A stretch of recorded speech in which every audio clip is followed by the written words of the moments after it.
Basanta hoi Basanta brother se masamak business owner amani Matongflesh ki aina hojik Basanta da question hangjadui se Basanta da Basanta na experience kyam leibiramani Basanta gi business ki matang da Basanta da jengona kyam haibi gre But I know hangi just days Basanta na si the mission am galoina na sigi 5 days workshop se lak pigini I know hangdoi se Basanta da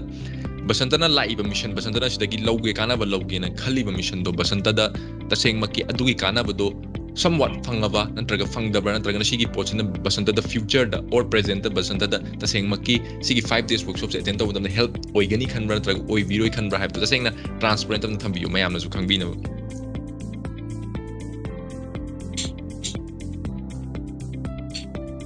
adum tasengna aingonda kanare haitare aina handagi dum khallaga leibase ngasai koi website domain leithoi sinje kamai tawjano de kamaina connect toijano adagi payment gateway ka to aijusum aidi coaching gi style la kamaina moi payment ta honba ya halise ka aingonda jum khara khara hangaga dum lak ba haitare yes adu aingonda yam kanai haitare digi nahangi enogi koigi topic to chat pithora podai sima de aingonda sina kanare na adu ma yam interesting way aduga aina business hi ohum gi journey sida haitare aije lupa samnga ana hawdok chei kana aingonda paisa yam changdana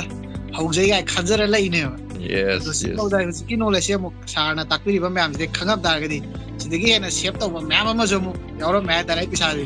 hena sangi ya jaga myam jum yawra haitare khangda dana haitare khangda je koi mitam ga chamana haiduni yes yes knowledge ji koi lep leibya de haitare sidagi hen ba kaya masu tamgadong ne haiba dum mai feel da haitare aduki matik yam kanai haitare sigi knowledge aina business hawrakpa kanda ek chap chana lem da gadi aina lupa changa dagi hena dagi chauna chauna changi ba jaga myam jle adudagi ju myam shape tawya room myam le ram haitare pisa yes abai business taw bai je khodi action dang sai gi akoi everything hawrakpa ji sta isana loi tawra lakdine ba kona khara khara kuira ka da sta ko le koi wari ne ba ha bai de isana loi tawra action ga law lakdine ba yes adumaina short oina thamje very nice so Basanta thank you